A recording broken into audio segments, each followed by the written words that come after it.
Assalamualaikum warahmatullahi wabarakatuh. Nama saya Peggy Satyasdea dari kelas SI5E. Di sini saya akan menjelaskan 9 knowledge area.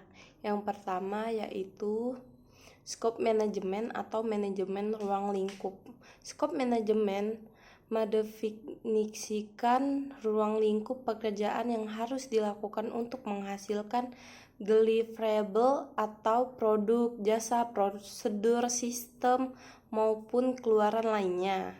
2. Yaitu time management atau manajemen waktu proyek. Sebagian besar perubahan proyek melibatkan perubahan jadwal dan disetujui oleh sponsor proyek.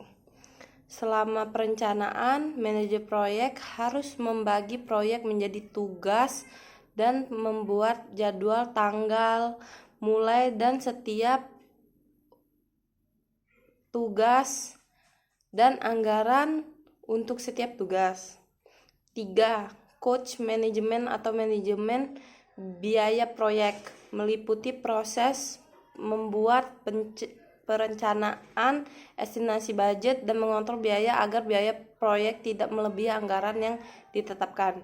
Yang keempat yaitu quality management atau manajemen quality proyek. Kualitas adalah salah satu dari ketiga kendala waktu, biaya, dan ruang lingkup.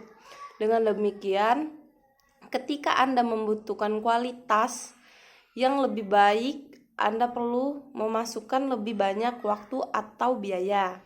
Yang kelima yaitu human resource management atau manajemen sumber daya manusia. Bidang pengetahuan ini berkaitan dengan mendapatkan tim yang tepat, memastikan kepuasan sumber daya manusia, dan melacak kinerja sumber daya manusia.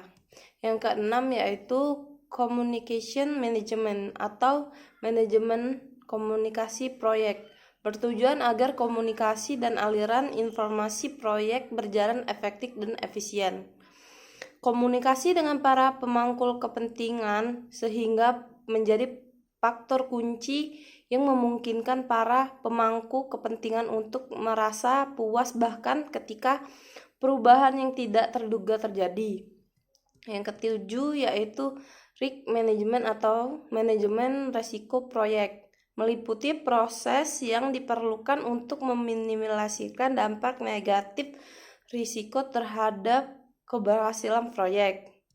Yang kedelapan yaitu procurement management atau manajemen pengadaan proyek, meliputi proses yang diperlukan untuk memenuhi pendagangan barang atau jasa yang disediakan oleh vendor atau kontraktor sesuai jadwal. Yang terakhir ialah integration management atau manajemen integrasi proyek.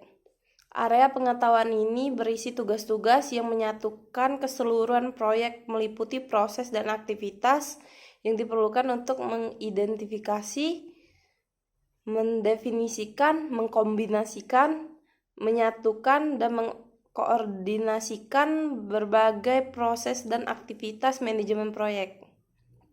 Sekian penjelasan saya tentang 9 knowledge area. Terima kasih.